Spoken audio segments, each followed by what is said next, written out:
Saya belajar dari Bung Karno, proklamator. Beliau pernah mengatakan, gantungkanlah cita-citamu setinggi langit. Kalau kau tidak sampai langit, minimal kau jatuh di antara bintang-bintang. Atas mandat Putin, Prabowo resmi jadi ketua anggota NDB BRICS. Assalamualaikum warahmatullahi wabarakatuh. Opini Gino Television Indonesia kali ini menyajikan tentang Indonesia sudah siap buang dolar. Karena itu saudara, jika Anda kesulitan dolar dan kita akan dihantam terus oleh dolar, itu pasti hantaman itu tak akan ada gunanya lagi. Karena Indonesia sudah bergabung dengan NDB, New Development Bank. Artinya kekuatan Indonesia makin kokoh dengan bergabungnya dengan NDB, dan Presiden Rusia Putin langsung mempercayakan Prabowo sebagai pemimpinnya. Wow.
Saudara, keperkasaan Prabowo atau Presiden Prabowo kali ini mulai ditampakkan. Bahkan kali ini dengan tekanan begitu kencang, tekanan dolar dan pound sterling kini dilawannya. Как друга нашей страны, вы известны не только военный, но и политический деятель Индонезии. Знаю, что у вас сложились очень добрые отношения с вашими российскими коллегами. Never give up, never surrender. Dunia betul-betul dikagetkan oleh langkah kuda Prabowo. Dan saat ini hendaknya Amerika Serikat ingin menginjak rupiah atau menginjak ekonomi Indonesia, kini malah berbalik. Dunia dikejutkan dengan sebuah pengumuman besar yang mengguncang panggung ekonomi global. Indonesia, di bawah kepemimpinan Presiden Prabowo Subianto, tidak hanya resmi bergabung dengan New Development Bank, NDB, BRICS, tetapi juga mendapatkan kepercayaan luar biasa untuk memimpin organisasi finansial bergengsi ini. Kabar yang lebih mengejutkan lagi, penunjukan Prabowo sebagai ketua NDB BRICS ternyata terjadi atas mandat langsung dari Presiden Rusia, Vladimir Putin. Ini adalah momen bersejarah yang menempatkan Indonesia di posisi strategis dalam kancah ekonomi dunia, sekaligus menegaskan peran penting negara kita di tengah dinamika Blok Timur yang semakin kuat. Saudara, kepercayaan penuh terhadap Indonesia melalui tangan dingin Prabowo oleh Presiden Putin kini makin membanggakan. Bahkan harapannya Amerika akan setelah kita terjadi krisis ekonomi, maka akan kita meminjam kepada Bank Dunia dan IMF. Tetapi Indonesia memiliki NDB, tentu saja IMF dan Bank Dunia yang milik Amerika Serikat dan Barat akan gigit jari. Nah, untuk itu saudara, mari kita ikuti terus. Знаем, как друга нашей страны, вы известны не только военный, но и политический деятель Индонезии. Знаю, что у вас сложились очень добрые отношения с вашими российскими коллегами. С Индонезией Россию связывают очень давние дружеские отношения на протяжении десятилетий. Saudara, atas kepercayaan yang diberikan oleh Presiden Rusia itu, tentu saja Indonesia bukan saja mendapatkan finansial, melainkan tambahan alutsista dari Su-35 hingga Su-57 akan berdatangan. NDB adalah singkatan dari New Development Bank, sebuah bank pembangunan yang dibentuk oleh kelompok negara BRICS, yaitu Brasil, Rusia, India, China, dan Afrika Selatan. Bank ini lahir pada tahun 2014 dengan tujuan utama membantu negara-negara berkembang membiayai proyek-proyek besar seperti pembangunan infrastruktur, energi terbarukan, dan teknologi. Kabar bahwa Prabowo Subianto ditunjuk sebagai ketua NDB BRICS langsung oleh Vladimir Putin memang terdengar seperti plot film Hollywood. Tapi ini nyata dan ada alasan kuat di balik keputusan ini.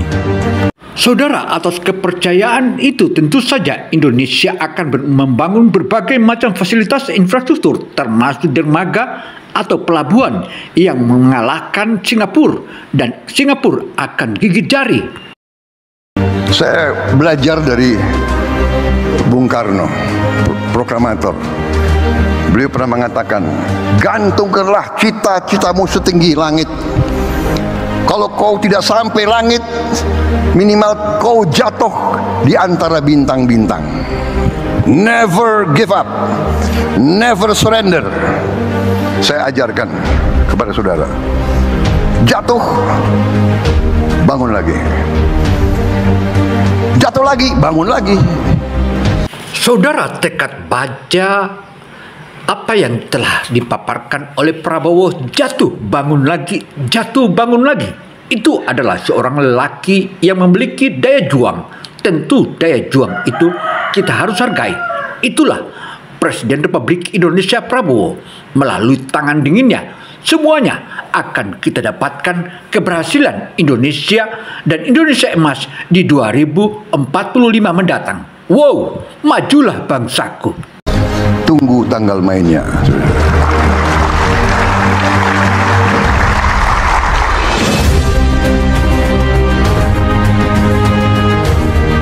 Mari kita tarik benangnya satu persatu. Pertama, Indonesia baru saja resmi menjadi anggota penuh BRICS pada Januari 2025 di awal masa kepresidenan Prabowo. Langkah ini diawali oleh keinginan Indonesia sejak 2023 untuk bergabung dengan blok ekonomi yang mewakili lebih dari 40% populasi dunia dan seperempat PDB global. Setelah menjadi anggota BRICS, Prabowo langsung bergerak cepat. Pada 25 Maret 2025, ia mengumumkan bahwa Indonesia akan bergabung dengan NDB setelah bertemu dengan Presiden NDB saat itu, Dilma Vana Rousseff, mantan Presiden Brasil, di Istana Merdeka, Jakarta. Di pertemuan itu, saudara, eksistensi Prabowo tentu saja tak boleh lagi dipandang remeh oleh pihak Barat dan Amerika. Dan dolar Amerika saat ini diambang nyungsep, bahkan diambang kaleb.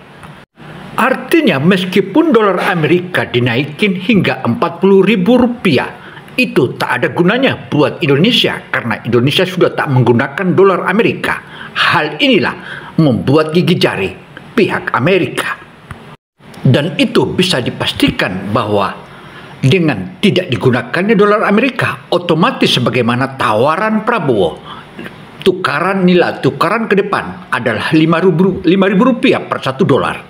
Wah. Prabowo tidak hanya bicara soal keanggotaan, tapi juga menyampaikan visi besarnya untuk mempercepat transformasi ekonomi Indonesia. Ia bilang, NDB bisa jadi booster kuat buat strategi transformasi ekonomi kita. Rupanya, visi ini menarik perhatian para pemimpin BRICS, terutama Putin.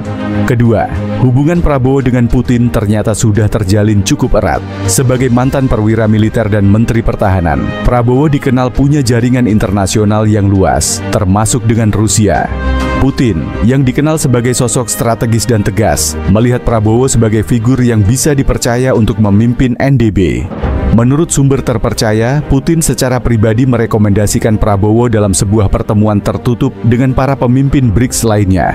Alasannya, Indonesia dianggap sebagai negara kunci di Asia Tenggara. Saudara, dengan ditetapkannya Indonesia oleh BRICS sebagai negara kunci di wilayah ASEAN, tentu saja ini merupakan salah satu kekuatan yang sudah pasti bahwa Indonesia akan merajai ASEAN. Wow. Yang bisa menjadi jembatan antara blok timur dan dunia berkembang lainnya.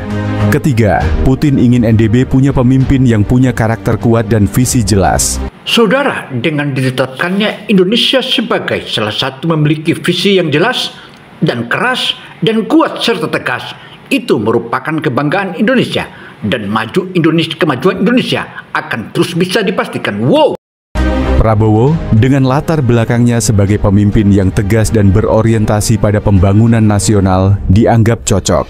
Mandat ini akhirnya disahkan dalam sebuah keputusan bersama negara-negara BRICS dan Prabowo resmi dinobatkan sebagai Ketua NDB pada tepat hari ini saat artikel ini ditulis. Dan sejak itulah Prabowo menjadi salah satu ketua di BRICS. Tentu saja menjadi ketua akan memperkokoh kekuatan Indonesia di kancah mancanegara atau mancanegara.